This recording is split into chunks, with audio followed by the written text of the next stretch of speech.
ಸಂತ ಸೂರದಾಸರು. ಹಿಂದಿ ಸಾಹಿತ್ಯಾಕಾಶದ ಸೂರ್ಯ, ಕೃಷ್ಣ ಭಕ್ತಿಯ ಸಾಗರ, ವಾತ್ಸಲ್ಯ ರಸದ ಅದ್ವಿತೀಯ ಕವಿ, ಮಾಧುರ್ಯ ಭಾವಗಳ ಜನಕ.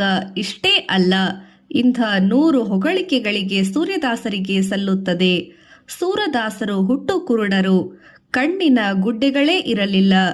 ಆದರೆ ಜಗತ್ತಿನ ಎಲ್ಲಾ ಸಂಗತಿಗಳನ್ನು ಇತರ ಇಂದ್ರಿಯಗಳಿಂದ ಅರಿತ ಅಪಾರ ಶಕ್ತಿವಂತರು. ಸಂತ ಕವಿ ಸೂರದಾಸರು ಇಂಪಾದ ಧ್ವನಿ, ಸ್ಪಷ್ಟ ವಿಚಾರ, ಕಾವ್ಯ ಲಕ್ಷಣಗಳಿಂದ ಕೂಡಿದ ಕವಿತೆ ರಚಿಸುವ ಸಾಮರ್ಥ್ಯ ಇವು ಸೂರದಾಸರ ಹುಟ್ಟುಗುಣಗಳು.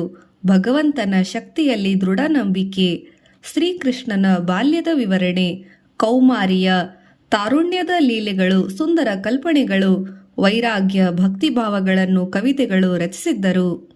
ನೀನಿಲ್ಲದೆ ಬೇರೆ ಗತಿಯಿಲ್ಲ ಎಂಬ ಅನನ್ಯ ಶರಣುಭಾವ ಇವು ಸೂರದಾಸರನ್ನು ಅಮರ ಕವಿ ಸಂತರನ್ನಾಗಿ ಮಾಡಿದವು. ಸೂರದಾಸರ ಜನಪ್ರಿಯತೆ ಎಷ್ಟಿತ್ತೆಂದರೆ ಅವರ ಕಾಲ 14ನೇ ಶತಮಾನದಿಂದ ಇಂದಿನ 20ನೇ ಶತಮಾನದವರೆಗೂ ಅವರ ಹುಟ್ಟು, ಸಾವು, ಬದುಕು, ಬಾಲ್ಯ, ತಾರುಣ್ಯ, ಸಾಧನೆ, ಭಾವನೆ, ಕಾವ್ಯರಚನೆ, ಕಲ್ಪನೆಗಳ ಕುರಿತು 106 ದಂತಕಥೆಗಳು, 10 ಪವಾಡಗಳನ್ನು ಹಬ್ಬಿಕೊಂಡಿವೆ. ಹಲವು ಜನ ವಿದ್ವಾಂಸರು ಸೂರದಾಸರ ಕೃತಿಗಳನ್ನು ಕುರಿತು ಗ್ರಂಥ ರಚನೆ ಮಾಡಿದ್ದಾರೆ. ಆದರೂ ಇಂದು ಅವರ ಕವಿತೆಗಳಲ್ಲಿ ದಿನವೂ ಹೊಸ ಹೊಸ ಅರ್ಥವನ್ನು ಕಾಣಬಹುದು. ಅವನು ಹೊಸ ಹೊಸ ರಾಗಗಳಲ್ಲಿ ಹಾಡಬಹುದು. ಇಂದು ಪ್ರಪಂಚದ ಪ್ರಮುಖ ಭಾಷೆಗಳಲ್ಲಿ ಸೂರದಾಸರ ಪದ್ಯಗಳ ಅನುವಾದ ಸಿಕ್ಕುತ್ತದೆ. ಅಯ್ಯೋ ಕುರುಡನೇ! ಉತ್ತರ ಭಾರತದ ಉತ್ತರ ಪ್ರದೇಶ ದೆಹಲಿಗೆ ಹತ್ತಿರದಲ್ಲಿ ಸಾಹಿ ಎಂಬ ಒಂದು ಸಣ್ಣ ಗ್ರಾಮ. ಅಲ್ಲಿ ಬಡ ದಂಪತಿಗಳು ವಿಕ್ರಮಶಕ 1535, ಕ್ರಿಸ್ತಶಕ 1478, ವೈಶಾಖ ಶುಕ್ಲ ಪಂಚಮಿ ಮಂಗಳವಾರ ಈ ದಂಪತಿಗಳಿಗೆ ಒಬ್ಬ ಮಗ ಹುಟ್ಟಿದ. ಘುಂಗರು ಕೂದಲು, ನೀಳನಾಸಿಕ, ಮುದ್ದಾದ ತುಟಿಗಳು, ಅಗಲವಾದ ಹಣೆ, ನಸುಕೆಂಪು ಮೈಬಣ್ಣ, ಸುಂದರವಾದ ಕೈಕಾಲುಗಳು, ದಷ್ಟಪುಷ್ಟವಾದ ಶರೀರ. ಮಗು ಮುದ್ದಾಗಿದೆ, ಹುಣ್ಣಿಮೆಯ ಚಂದ್ರನಂತೆ ಇದೆ. ಆದರೆ ಅಯ್ಯೋ, ಕಣ್ಣುಗಳು ಇರಲಿಲ್ಲ. ಕಣ್ಣುಗಳಿಲ್ಲವೇ? ಕಣ್ಣುಗುಡ್ಡೆಗಳೇ ಇಲ್ಲ. ಬಿಲ್ಲಿನಂತೆ ಬಾಗಿದ ಹುಬ್ಬುಗಳು ಮಾತ್ರ. ಇಂಥ ಮಗುವಿಗೆ ಕಣ್ಣಿಲ್ಲವೆಂದರೆ ಅಯ್ಯೋ, ನನ್ನ ಕಂದನಿಗೆ ಕಣ್ಣುಗಳಿಲ್ಲವೇ? ತಾಯಿ ಗೋಳಾಡಿದಳು. ಜನ ಸಹಾನುಭೂತಿ ವ್ಯಕ್ತಪಡಿಸಿದರು. ಕಣ್ಣಿಲ್ಲದಿದ್ದರೆ ಏನಂತೆ? ನನ್ನ ಮಗ ಕಣ್ಣಿಲ್ಲದೆ ಎಲ್ಲವನ್ನೂ ತಿಳಿಯಬಲ್ಲ. ದೇವರ ಇಚ್ಛೆ ಏನಿದೆಯೋ ಯಾರು ಬಲ್ಲರು? ತಂದೆ ಸಮಾಧಾನ ತಂದುಕೊಂಡು ಮಗನನ್ನು ಮುದ್ದಾಡಿದರು. ಹೆಂಡತಿಯನ್ನು ಸಂತೈಸಿದರು. ಮಗನಿಗೆ ಸೂರನೆಂದು ನಾಮಕರಣ ಮಾಡಿದರು. ತಂದೆ ತಾಯಿಗಳಿಗೆ ಸೂರನನ್ನು ಎತ್ತಿಕೊಂಡರೆ ಹಸಿವು ಮಾಯವಾಗುತ್ತಿತ್ತು. ಅಪ್ಪಿಕೊಂಡರೆ ಎದೆ ತುಂಬ, ಎತ್ತಿದರೆ ತೋಳು ತುಂಬ. ಮಗು ನೋಡಲು ಬಂದವರು ಹಾಲು ಹಣ್ಣು ತರುತ್ತಿದ್ದರು. ಕೆಲವರು ನಾಣ್ಯಗಳನ್ನು ಕೊಡುತ್ತಿದ್ದರು. ಎಲ್ಲರ ಮುದ್ದು ಕಂದ ಸೂರ ಈಗ ಓಡಾಡುತ್ತಿದ್ದಾನೆ. ಮುದ್ದಾಗಿ ಬೆಳೆದಿದ್ದಾನೆ. ಇಂಪಾಗಿ ಹಾಡುತ್ತಾನೆ. ತಾಯಿ ಹಾಡುತ್ತಿದ್ದ ಭಜನೆಯೆಲ್ಲ ಅವನ ಬಾಯಲ್ಲಿತ್ತು. ಸ್ಪಷ್ಟ ಉಚ್ಚಾರ, ಇನ್ನೂ ಕೇಳಬೇಕು ಎನ್ನುವಂಥ ಸ್ವರ. ಕುಳಿತಲ್ಲೇ ನಿಂತಲ್ಲೇ ಭಜನೆ ಹೂಡುತ್ತಾನೆ. ಹಾಡುತ್ತಾ ಕುಣಿಯುತ್ತಾನೆ. ನೆರೆಮನೆಯವರಿಗೆ, ಊರಿನವರಿಗೆ ಸೂರನ ಹಾಡು ಪಾಯಸದಂತೆ ಇಷ್ಟ. ಎಲ್ಲರ ಮನೆಗೆ ಕರೆದು ತಿಂಡಿ ಕೊಟ್ಟು ಹಾಡಿಸುತ್ತಾರೆ. ಅದೆಷ್ಟೋ ಸಲ ಸೂರ ಮನೆಯಿಂದ ಹೊರಹೋಗಿ ಎಲ್ಲಾದರೂ ಕಡೆ ಹಾಡುತ್ತಾ ಕುಳಿತು ಬಿಡುತ್ತಿದ್ದ. ಹಗಲು ರಾತ್ರಿಗಳು ಅವನಿಗೆ ತಿಳಿಯದು. ಒಬ್ಬನೇ ದಡದಡನೆ ನಡೆದು ಬಿಡುತ್ತಿದ್ದ. ದಾರಿ ನಡೆಯಲು ಯಾರ ಸಹಾಯವೂ ಬೇಡ. ಅವನ ಓಡಾಟ ನೋಡಿದರೆ ಕಣ್ಣು ಕಾಣುವುದಿಲ್ಲ ಎಂದು ಯಾರೂ ಹೇಳುವಂತಿರಲಿಲ್ಲ. ಒಂದು ದಂತಕಥೆ ಇದೆ. ಒಮ್ಮೆ ಸೂರ ಬಾವಿಯೊಂದರಲ್ಲಿ ಬಿದ್ದನಂತೆ. 1 ವಾರ ಅಲ್ಲೇ ಇದ್ದನಂತೆ. ಕೊನೆಗೆ ಶ್ರೀಕೃಷ್ಣ ಬಂದು ಅವನನ್ನೆತ್ತಿ ದೃಷ್ಟಿಯನ್ನು ನೀಡಿದನಂತೆ. ಆದರೆ ಶ್ರೀಕೃಷ್ಣನನ್ನು ಕಂಡ ಸೂರ ನಿನ್ನನ್ನು ನೋಡಿದ ಬಳಿಕ ನನಗೇಕೆ ಕಣ್ಣುಗಳು? ಅವನ್ನು ನೀನೇ ತೆಗೆದುಕೋ ಎಂದನಂತೆ. ಇದೊಂದು ಭಕ್ತರು ಕಟ್ಟಿದ ಕತೆ. ಚಿನ್ನದ ನಾಣ್ಯ. ಒಂದು ದಿನ ಸಂಜೆ ಸೂರನ ತಂದೆ ಸಂತೋಷದಿಂದ ಮನೆಗೆ ಬಂದರು. ಅಂದು ಯಾರೋ ಅವರಿಗೆ 2 ಚಿನ್ನದ ನಾಣ್ಯ ದಾನ ಕೊಟ್ಟಿದ್ದರು. ಚಿನ್ನದ ನಾಣ್ಯ ಇದುವರೆಗೂ ನೋಡದ ಅವರಿಗೆ ಸ್ವರ್ಗ ಸಿಕ್ಕಂತಾಯಿತು. ನೋಡಿದ ಏನು? 2 ಚಿನ್ನದ ನಾಣ್ಯ. ಅದು ಹೆಂಡತಿಗೆ ಹೇಳಿದರು. ನೋಡಪ್ಪ ಸೂರ, 2 ಚಿನ್ನದ ನಾಣ್ಯ ಎಂದು ಮಗನ ಕೈಗಿತ್ತರು. ನಾಳೆ ಬೆಳಿಗ್ಗೆ ಈ ಮನೆ ಬಿಡುವ. ಈ ಊರಿನ ಬಡತನದ ಜೀವನ ಇನ್ನು ಸಾಕು. ಜನ ನಮ್ಮನ್ನು ನೋಡಿ ಕನಿಕರ ಪಡುವುದು ಬೇಡ, ದಾನ ಕೊಡುವುದೂ ಬೇಡ. ಮಧುರಾದಲ್ಲಿ ನಮಗೆ ಜೀವನಕ್ಕೆ ಕಷ್ಟವೇ ಇಲ್ಲ. ಅಲ್ಲಿಯವರೆಗಿನ ದಾರಿ ಖರ್ಚಿಗೆ ಹಣ ಸಿಕ್ಕಿತು. ರಾತ್ರಿ ಗಂಡ ಹೆಂಡತಿ ನಿರ್ಧರಿಸಿದರು. ಚಿನ್ನದ ನಾಣ್ಯಗಳನ್ನು ಚಿಂದಿ ಬಟ್ಟೆಗಳಲ್ಲಿ ಕಟ್ಟಿ ಗೋಡೆಯ ಗೋಡಿನಲ್ಲಿರಿಸಿದರು. ಬೆಳಗಾಯಿತು. ಅವಸವಸರ ಅವಸರವಾಗಿ ಎದ್ದ ಮುರುಕ ಪಾತ್ರೆ ಹರಕು ಬಟ್ಟೆ ಗಂಟು ಕಟ್ಟಿ ಹೊರಡಲು ಸಿದ್ಧರಾದರು. ಇನ್ನೇನು ಹೊರಡಬೇಕು. ಆ ಚಿನ್ನದ ನಾಣ್ಯಗಳು ಗೂಡಿನಲ್ಲಿರಲಿಲ್ಲ.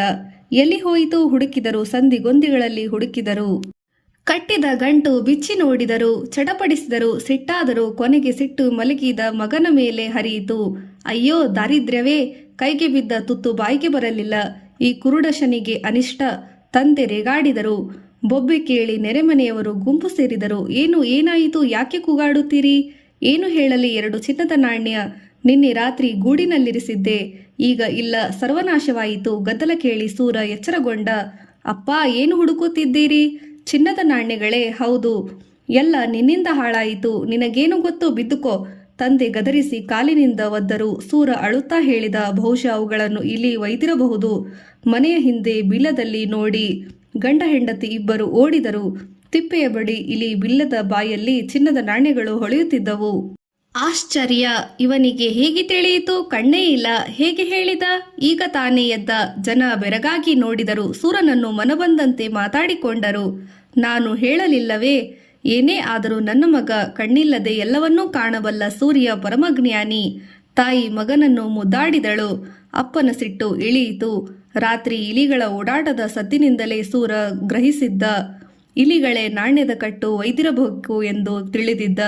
ಮರುದಿನ ಮನೆ ಬಿಟ್ಟವ ಸುದ್ದಿಯಿಂದ ನಿದ್ರೆ ಮಾಡಲು ಆಗಿರಲಿಲ್ಲ. ಬುದ್ಧಿಯ ಬಲದಿಂದ ನಾಣ್ಯದ ಪತ್ತೆ ಹೇಳಿದ. ಸಾಮಾನ್ಯವಾಗಿ ಕಣ್ಣಿಲ್ಲದವರಿಗೆ ಕಿವಿ, ಮೂಗು, ನಾಲಿಗೆ, ಚರ್ಮಗಳು ಚುರುಕಾಗಿರುತ್ತದೆ. ಅವೇ ಕಣ್ಣಿನ ಕೆಲಸ ಮಾಡುತ್ತವೆ.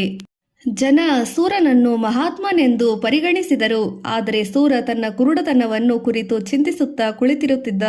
ಊರು ಬಿಡುವ ಕಾರ್ಯಕ್ರಮವನ್ನು ಕೈಬಿಟ್ಟಾಯಿತು. ಅರಳಿ ಮರದ ಕೆಳಗೆ. ಸೂರ ಈಗ ಮನೆಯಲ್ಲಿಲ್ಲ.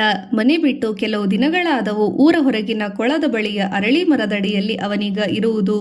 ಊರವರು ಅಲ್ಲೇ ಒಂದು ಕುಟೀರ ಕಟ್ಟಿದ್ದರು. ಭಜನೆ, ದೇವರ ನಾಮ, ಭಕ್ತಿಯ ಪದಗಳನ್ನು ಹಾಡುವುದು ಸೂರನ ದಿನಚರಿ.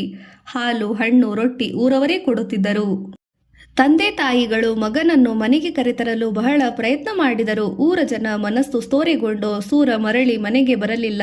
ಬೆಳಿಗ್ಗೆ, ಮಧ್ಯಾಹ್ನ, ಸಂಜೆ ಮರದಡಿಯೇ ಕುಟೀರದಲ್ಲಿ ಬಳಿ ಭಜನೆ, ಸಂಕೀರ್ತನೆ, ನಡುವೆ ಪರೀಕ್ಷೆ ಪ್ರಶ್ನೆಗಳು.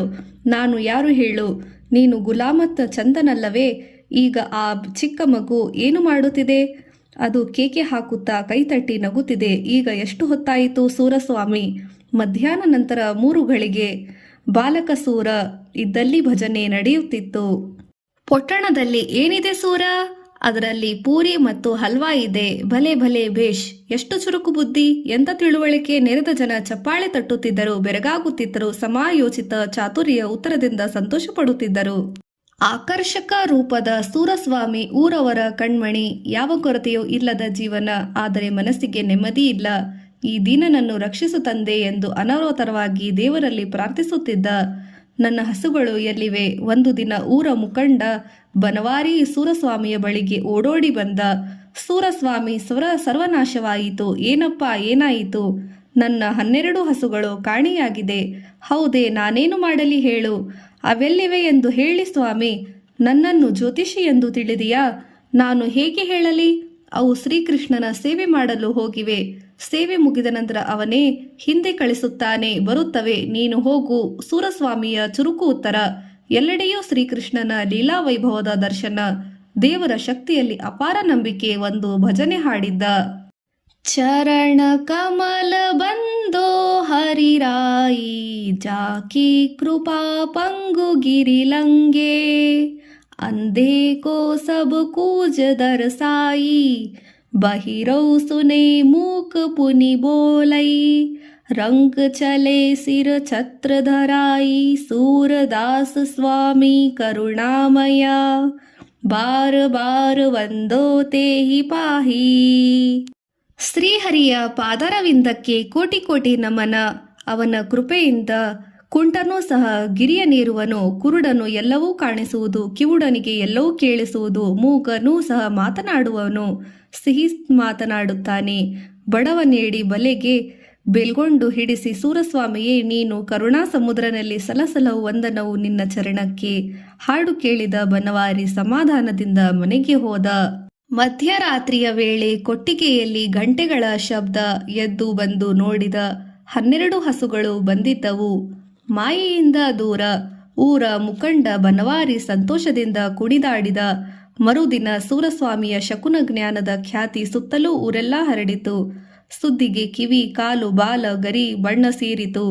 ಇನ್ನೂ ದೂರ ದೂರ ಹಬ್ಬಿತು. ಮುಖಂಡ ಬನವಾರಿ ಸೂರಸ್ವಾಮಿಗೆ ಒಂದು ಪಕ್ಕಾ ಮಂದಿರ ಕಟ್ಟಿಸಿದ. ಕ್ರಮೇಣ ಶಿಷ್ಯರು ಸಂಖ್ಯೆ ಬೆಳೆಯಿತು. ಸೂರಸ್ವಾಮಿಯ ಖ್ಯಾತಿಯೂ ಬೆಳೆಯಿತು. ಉಡುಗೊರೆ ಕಾಣಿಕೆಗಳು ಬರತೊಡಗಿದವು. ಸೂರಸ್ವಾಮಿಗೆ ಬೇಡವಾದರೂ ಶಿಷ್ಯರಿಗೆ ಬೇಡವೇ?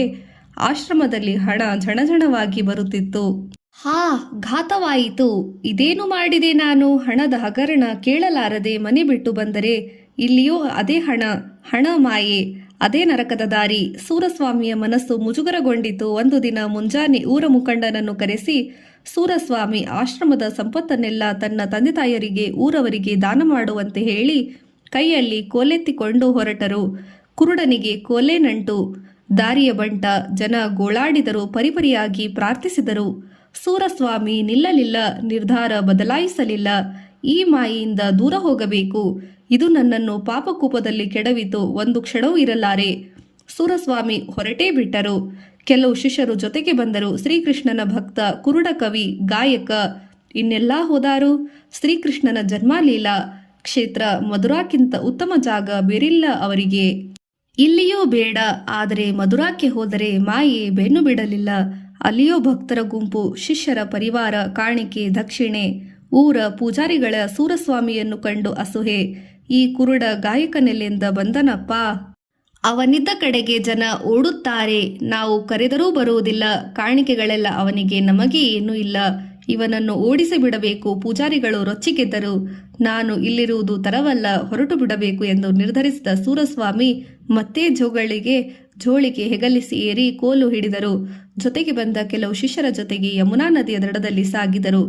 ತಾರುಣ್ಯ ಭಗವಂತನಿಗೆ ಅರ್ಪಣೆ. ಗವೋಫಾಟ್, ಯಮುನಾ ತೀರದ ಒಂದು ಸುಂದರ ಸ್ಥಳ. ಗವೋಘಾಟ್. ಈಗ ಸೂರದಾಸರು ಗವೋಘಾಟ್, ಯಮುನಾ ತೀರದ ಒಂದು ಸುಂದರ ಸ್ಥಳ. ನದಿಯಲ್ಲಿ ಸಾಗುವ ದೋಣಿಗಳು ಅಲ್ಲಿ ನಿಲ್ಲುತ್ತಿದ್ದವು. ಯಮುನೆಯನ್ನು ದಾಟುವುದು ಅಲ್ಲೇ. ಊರ ಜನರ ಸ್ನಾನ, ಸಂಧ್ಯಾವಂದನೆಗಳು ಅಲ್ಲೇ. ಸೂರಸ್ವಾಮಿ ತನ್ನ ಶಿಷ್ಯರೊಂದಿಗೆ ಅಲ್ಲೇ ತಂಗಿದರು. ಭಕ್ತಿ ವೈರಾಗ್ಯಗಳ ಪ್ರತಿಮೂರ್ತಿ. ತರುಣ ಸನ್ಯಾಸಿ, ಕವಿ, ಗಾಯಕ ಸೂರದಾಸ ಸೂರಸ್ವಾಮಿ ಅಲ್ಲಿ ತಂಗಿದ್ದರು. ಊರವರ ಪಾಲಿಗೆ ಅವರೇ ದೇವರು ಬಂದಂತೆ. ಸೂರಸ್ವಾಮಿಯ ಸ್ವಭಾವವೇ ಮೊದಲೇ ತಿಳಿದಿದ್ದ ಜನ ಅವರನ್ನು ಕಾಡಿಸಲಿಲ್ಲ, ಪೀಡಿಸಲಿಲ್ಲ, ಪರೀಕ್ಷಿಸಲಿಲ್ಲ. ಅವರನ್ನು ಗೌರವದಿಂದ ಕಂಡರು. ಕಾಣಿಕೆ ಅರ್ಪಿಸಿ ಮನಸ್ಸು ನೋಯಿಸಲಿಲ್ಲ. ಕುರುಡನೆಂದು ನಿಂದಿಸಿ ದುಃಖ ಕೊಡಲಿಲ್ಲ. ಸೇವೆ ಮಾಡಿ ತೃಪ್ತಿ ಮಾಡಿದರು. ಸೂರಸ್ವಾಮಿಗೆ ನೆಮ್ಮದಿ ಬಂದಿತು.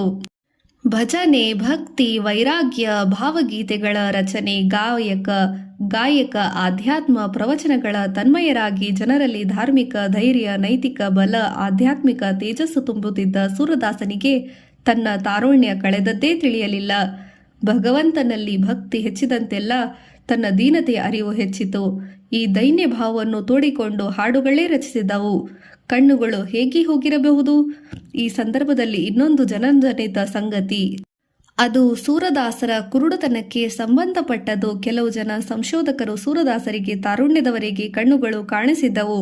ಅನಂತರ ಒಬ್ಬ ಯುವತಿಯಿಂದ ತಮ್ಮ ಕಣ್ಣುಗಳು ಕೀಳಿಸಿಕೊಂಡರು ಎಂಬ ಅಭಿಪ್ರಾಯ ಪಡುತ್ತಾರೆ. ಇದಕ್ಕೆ ಹೊಂದುವ ಒಂದು ಘಟನೆ ಹೇಳುವುದುಂಟು. ಅದು ಹೇಗೆ? ಒಮ್ಮೆ ಸೂರದಾಸರು ಯಮುನೆಯಲ್ಲಿ, ಯಮುನಾ ತೀರದ ದಡದಲ್ಲಿ ಧ್ಯಾನ ಮಾಡುತ್ತಿದ್ದರು. ಜನ್ಮಾಂತರದಲ್ಲಿದ್ದ ರಾಧಾಕೃಷ್ಣರ ಸನ್ನಿಧಿಯಲ್ಲಿ ವಾಸಿಸುವ ಭಾಗ್ಯ ದೊರೆಯಿತು ಎಂದು ಸೂರದಾಸರು ಮನಸ್ಸಿನಲ್ಲಿ ಸಂತೃಪ್ತರಾದರು. ಹೀಗೆ ಧ್ಯಾನರಾಗಿ ಮಗ್ನರಾಗಿ ಕುಳಿತಿದ್ದಾಗ ಅವರನ್ನು ನೋಡಲು, ಆಶೀರ್ವಾದ ಪಡೆಯಲು ಬಹಳ ಜನ ಬಂದವರು. ಧ್ಯಾನ ಮಗ್ನರಾಗಿ ಸೂರದಾಸರು ಮಾತಾಡಿಸದೆ ದೂರ ನಿಂತರು ಬಹಳ ಜನ. ಗುಂಪಿನಲ್ಲಿ ಒಬ್ಬಾಕೆ ಸುಂದರ ಯುವತಿ ಇದ್ದಳು. ಅವಳು ಸೂರಸ್ವಾಮಿಯ ರೂಪವನ್ನು ನೋಡಿ ಬಂದವಳು. ಹತ್ತಿರ ಹೋಗಿ ಅವರನ್ನೇ ನೋಡುತ್ತಾ ನಿಂತಳು. ಸೂರದಾಸರ ಧ್ಯಾನ ಹರಿಯಿತು. ಮನಸ್ಸು ಚಂಚಲವಾಯಿತು. ಕಣ್ಣು ತೆರೆಯಲು ನೋಡಿದಾಗ ಎದುರಿಗೆ ಲಾವಣ್ಯವತಿಯಾದ ಯುವತಿ. ಸ್ವಾಮಿ, ನಾನು ತಮ್ಮ ಸೇವೆಗಾಗಿ ಬಂದವಳು, ಏನು ಮಾಡಲಿ ಎಂದಳು. ಮುಗುಳು ನಕ್ಕ ಸೂರದಾಸ, ತಾಯಿ, ಒಂದು ದಬಳವನ್ನು ತಾ ಎಂದರು. ಯುವತಿ ಗಾಬರಿಯಾಗಿ ನಿಂತಳು. ನೀನು ಸೇವೆ ಮಾಡಲು ಬಂದವಳಲ್ಲವೇ, ತಾ ದಬ್ಬಾಳ ಎಂದು ಸೂರಸ್ವಾಮಿ ಆಜ್ಞಾಪಿಸಿದರು. ಯುವತಿ ಅಂಜುತ್ತಾ ಅಳುಕುತ್ತಾ ದಬ್ಬಾಳ ತಂದಳು. ಇದೇನು ಮಾಡಲಿ? ಯುವತಿ ತೊದಲಿದಳು. ಆದ್ದರಿಂದ ನನ್ನ ಕಣ್ಣುಗಳನ್ನು ಚುಚ್ಚು. ಸೂರಸ್ವಾಮಿ ಅಪ್ಪಣೆ ಮಾಡಿದರು. ಅಯ್ಯೋ, ಇದೇನು ಹೇಳುತ್ತಿರುವಿರಿ? ನಾನೇ ಪಾಪ ಕಾರ್ಯ ಮಾಡಲು ಬಂದಿಲ್ಲ, ಮಾಡಲಾರೆ. ನಿಮ್ಮ ಕಣ್ಣು ಕಿತ್ತು ನಾನಾವ ನರಕಕ್ಕೆ ಹೋಗಲಿ? ಯುವತಿ ಚೀರುತ್ತಾ ಅಳತೊಡಗಿದಳು. ಸೂರದಾಸರು ನಗುತ್ತಾ ಹೇಳಿದರು, ದೇವಿ, ಇದು ಪಾಪ ಕಾರ್ಯವಲ್ಲ, ಪುಣ್ಯ ಕಾರ್ಯ. ಮುಚ್ಚಿಕೊಂಡೆ. ಈ ನನ್ನ ಕಣ್ಣುಗಳು ನಿನ್ನ ರೂಪ ಮಾಧುರ್ಯವನ್ನು ಸವಿಯಿತು, ಮನಸ್ಸು ಚಂಚಲವಾಯಿತು. ತೆರೆದಿರುವ ಈ ಕಣ್ಣುಗಳಿದ್ದರೆ ದೇವರ ಧ್ಯಾನ ಮಾಡಲು ನನಗೆ ಸಾಧ್ಯವಾಗಲಾರದು. ದಯಮಾಡಿ ಚುಚ್ಚಿಬಿಡು. ಯುವತಿ ಒಪ್ಪಲಿಲ್ಲ, ಅಳುತ್ತಾ ನಿಂತಳು. ಕಡೆಗೆ ಅವಳು ಒಪ್ಪಲೇಬೇಕಾಯಿತು. ದಬ್ಬಳದಿಂದ ಕಣ್ಣುಗಳನ್ನು ಚುಚ್ಚಿದಳು. ಸೂರದಾಸರು ಕುರುಡರಾದರು. ಹೀಗಿದೆ ಕತೆ. ಕೇಳಲು ಚೆನ್ನಾಗಿದೆ, ಆದರೆ ನಂಬಲು ಧೈರ್ಯ ಬರುವುದಿಲ್ಲ. ಬಹಳ ಜನ ವಿದ್ವಾಂಸರು ಈ ಸಂಗತಿ ಒಪ್ಪುವುದಿಲ್ಲ.